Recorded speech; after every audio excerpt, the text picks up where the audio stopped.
am the greatest. Someone with color. Someone with color. Someone with dash. Someone with. What is going on, guys? Fiddle Krauser here, and I'm going to be talking about The Walking Dead Season 7 Episode 1. Now, warning guys, heavy spoilers. I'm talking about heavy spoilers. I possibly might spoil the whole episode for you guys. So if you guys love spoilers, go ahead and watch the rest of the video. I will be breaking it down for you guys. If you guys hate spoilers, just jump out of this video right now. I don't know why you even clicked on it. It says spoilers in the title. But that being said, let's get right into this, okay? So there was a supposed breakdown on what happens in Season 7, Episode 1. So I'm going to be reading that breakdown for you guys and adding imagery so you guys can kind of picture what's going on. So that whole right-hand man promo clip that was released on October 8th, that's how the episode starts off. The episode starts off with that promo clip, so it already starts off after Negan has killed someone. So it shows Rick there, he's pissed, and he's talking to Negan. That's how the episode starts off, gets you wondering, who did he kill? Later on in the episode, eventually in the beginning of the episode, we get our first victim. And our first victim is going to be Abraham. So Abraham is the person that Negan actually chooses to kill out of the lineup when he, initially was going to kill someone. Or at the cliffhanger we got when he killed someone, that person is Abraham. He kills Abraham. So Abraham gets bashed over the head, and Negan stops to have a chat with Rosita because he notices Rosita kind of had a bigger reaction than the others had. But everyone had a reaction, but Rosita's reaction was a little stronger. So he realizes that Abraham and her somehow had a connection or something. Maybe they're together or something. He realized they had a connection. They were close. While Negan is talking to Rosita, Daryl sees the chance to take out Negan.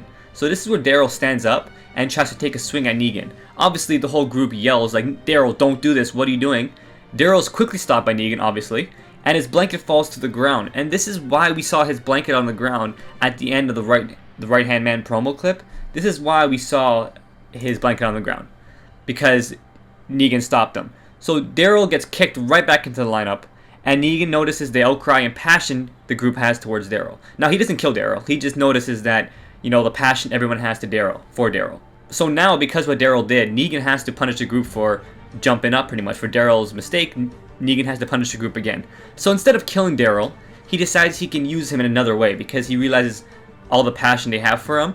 He can kind of use him in a different way. So he doesn't kill him. Instead, he pulls Glenn up front, just like the comics, and bashes him to death with his baseball bat, Lucille, for Daryl's actions. So Abraham and Glenn both are dead now. So that's 2 deaths, Abraham and Glenn. Glenn would have survived if it wasn't for Daryl's actions. So now Glenn's dead. This is where Negan leans down in front of Rick, and Rick says the whole, "I'll kill you" line. I'm gonna kill you. So after Rick says that, this shows Negan that he hasn't broken Rick yet. He still has not broken Rick, which was his whole goal, to break the leader. So this is when he drags Rick into the RV, as we saw at the end of the whole right-hand man clip. This is when he drags Rick into the RV. Now, I know a lot of people think that, he's going to drag him into the RV with his hatchet and chop Rick's hand off. So Rick loses his hand just like he did in the comic. But that's not the case. He doesn't actually chop his hand off. He actually takes Rick on a trip with the RV. Now, the point of this whole trip is to break Rick. Negan wants to break Rick. And during this RV trip, Rick might have some sort of daydream where he pictures the whole group sitting in front of a big table, all eating, all happy. Glenn and Maggie have their baby, right? Because he obviously, Rick is going through a lot in his head right now. He just saw 2 of his good friends, his family pretty much, die in front of him. And Glenn was going to be a father, so he's just picturing, he's daydreaming right now. Rick tries to fight Negan in the RV to regain his hatchet to use against Negan, but obviously that doesn't go well. Negan is a bigger guy, so obviously it doesn't work. Negan takes Rick to the burning logs, that area where you see that guy get hung from the bridge in episode 16 of season 6. So that guy who's hung in the bridge, he's now turned. He's now a walker. He's just hanging there. Negan tells Rick, basically, "Look what I've done. Look what I can do. I just killed 2 of your people like they were nothing. And I killed this guy by throwing one off the bridge," pointing to the walker. "I've blocked your path to Hilltop," showing the burning logs.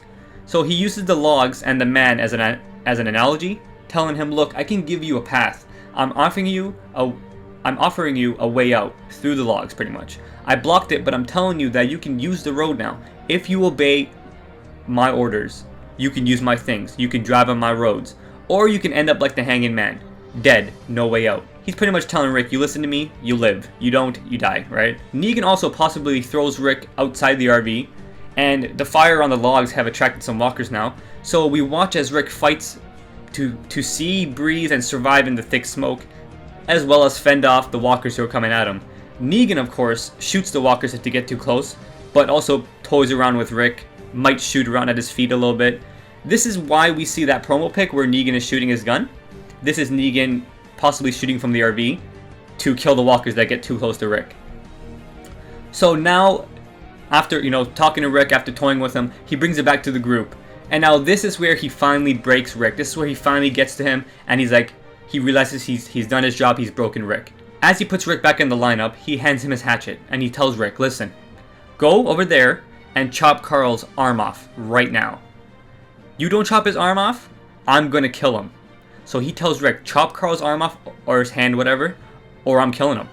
So Rick gets up with his hatchet and actually goes to swing at Carl, but Negan stops him after he realizes he's truly broken Rick. He stops him before he can make contact with Carl because he realizes that he's broken Rick and just, that's what he wanted to do.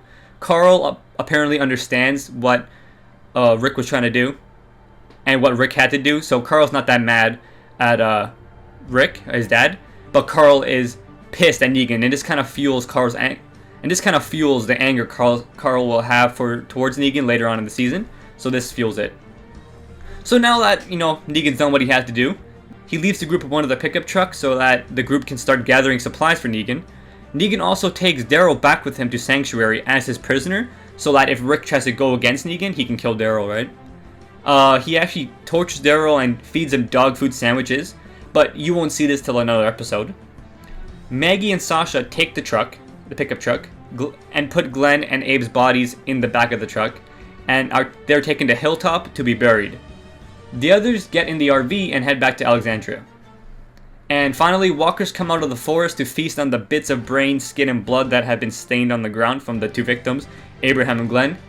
And that's the end of the episode. Now this might not be 100% true, but guys, it definitely sounds true, okay? It definitely sounds legit. So when the episode comes out on October 23rd, keep this video in mind. Keep this breakdown in mind. So hope you guys enjoyed the video. Thanks for watching. Fatal Causer out. I'm like, oh my goodness, oh my goodness, oh my god, I'm coming with the goodness. Acting like I ain't been in it, like I ain't been pushing my limit. Hold up, wait up, get your weight up. PLP, but fuck around, get the fade up. They shit is made up, straight up.